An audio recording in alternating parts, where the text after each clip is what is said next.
Жер бетінде апокалипсис болып, адамдардың көбісі қырылып кетеді. Енді олар өз ұрпақтарын жалғастыру керек.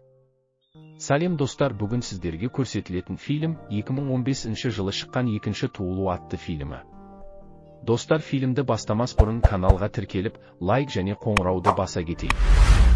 10 жасар бала механизаторға тракторды жөндеуге көмектесіп жатыр.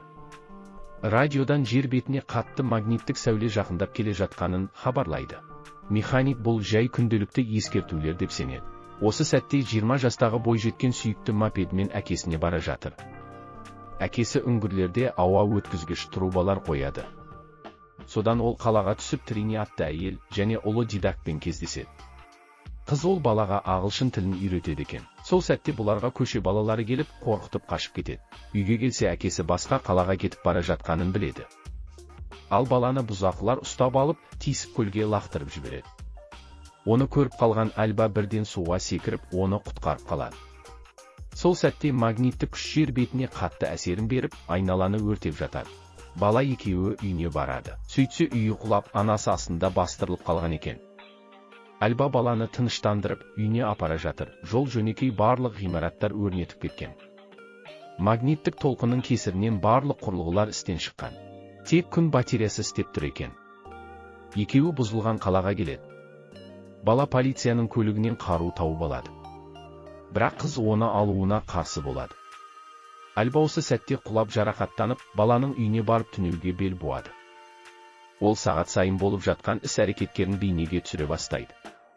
Қыз өзін әлсіз сезіне бастайды. Алған жарақаты іріңдеп асқына бастапты. Қызға антибиотиктер керек, тұруға мүлдем күші жетпейді. Бала мопедіне отырып, қалаға жалғыз кетеді. Таң атысымен бала келіп, қызға дәрі салады. Содан өртеніп кеткен үйінің қасына келіп мұңайып отырады. Ол содан гаражға барып, ол жақтан трактордың тұрғанын көреді. Түс болды. Альба өзін жақсы сезініп қалды. Жарасы жазыла бастады. Қыз өзінің әкесінің артынан барам деп бейне жазба түсіреді. Келесі күні бала төсектен қанды көріп шошып айғайлайды. Бірақ қыз оған ол басқа жердің қаны деп тыныштандырады. Ол сол кезде балалы болғысы келетінін айтады. Альба оған күліп қана қояды, және ұлдың оның кеудесіне қолын тигізуге мүмкіндік бермейді. Арада уақыттар өтеді. Далада мылтықтың дауысы шығады. Қыз далаға жүгіріп шықса, Дидакт қару ұстап тұр екен. Бала енді өздерін қалай болса да қорғау керек екендігін түсіндіреді. Арада талай уақыттар өтеді. Олардың басқа тірі қалған адамдарды табу деген ойлары кеми бастайды. Енді олар өздері үшін өмір сүру керек.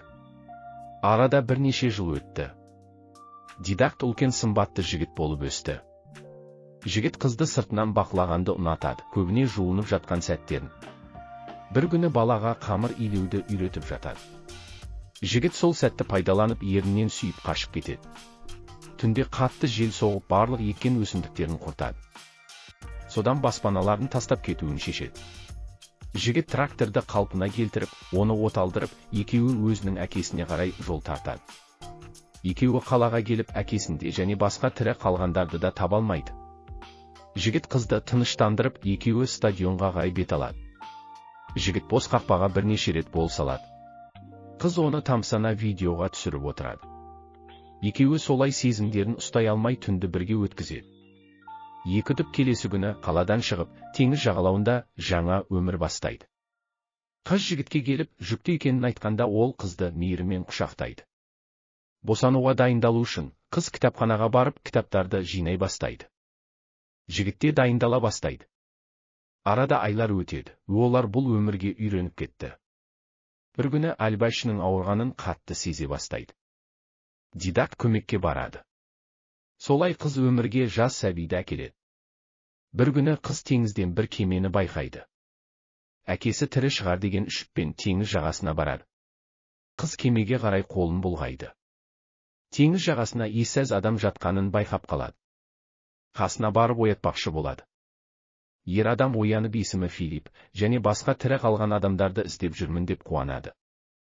Филипп шағын аралда тұрады.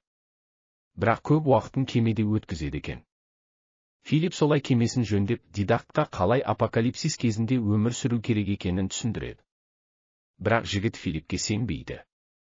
Bir кезде бала Филипптің әйелін аңдып тұрғанын көріп қалады. Филипп болса оларға бал беріп, жақсы көрінуге ұмтылады. Филипп ертең жолға шығатынын айтады да кешке өз кемесіне қонақ болуға шақырады. Аралда іші пысқан қыз, жігітін сонда баруға көндіреді.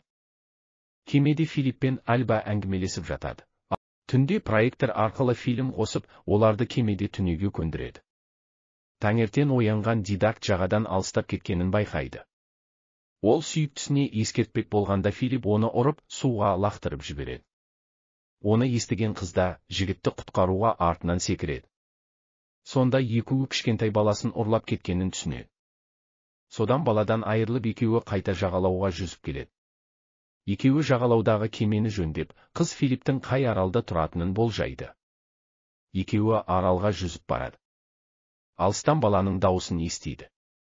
Сырттан жігіт оқ атқысы келмейді. Аралда Филипптен басқа да адамдар бар болуы мүмкін деп ойлайды. Филипп баланы торға салып қойған екен, сол сәте екеуі жасырын барып торды ашпақшы болады. Бірақ Филипп артынан келіп, қызды тұтқынға алады. Жігітте беріледі. Филипп солай екеуінде байлап қояды. Филипп баланы тамақтандыру үшін жіберуін өтінеді. Альбаны босатып, баланы тамақтандыруға апарады да, жігітке мазақтау үшін қайта барады. Қыз осы сәтті пайдаланып баламен бірге қашып кетеді.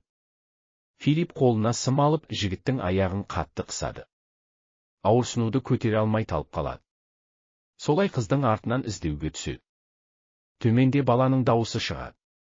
Сол жерге жүгіріп барса, тек телефонға жазылған баланың дауысы екен. Альба айналып барып, пышақпен жігіттің сымдарын кесіп босатпақ болады. Филипп артынан қуып келіп, қыздың аяғынан атып жібереді. Осы сәтте Дидакт өзі босытылып, Филипптің арқасына пышақты тығып алады. Екеуі содан төбелесе кетеді. Жігіт қатыгезді өлтіріп үлгереді. Бірақ өзіне де оқ тиіп кеткен екен. Содан баласын алып, соңғы рет сүйіп құлайды. Альба қанша тырысса да қанды тоқтатуға қолынан түк келмейді. Жігіттің денесін суға ағызып жібереді. Қыз баланы өзі өсіреді. Бала доп теуіп әкесі сияқты болады. Телефондан бұрынғы әкесінің жазбаларын балаға көрсетеді. Солай екеуі велосипедпен екеуі жолға шығады. Достар, фильм сіздерге ұнады ма? Өз ойларыңызды жаза кетіңіздер.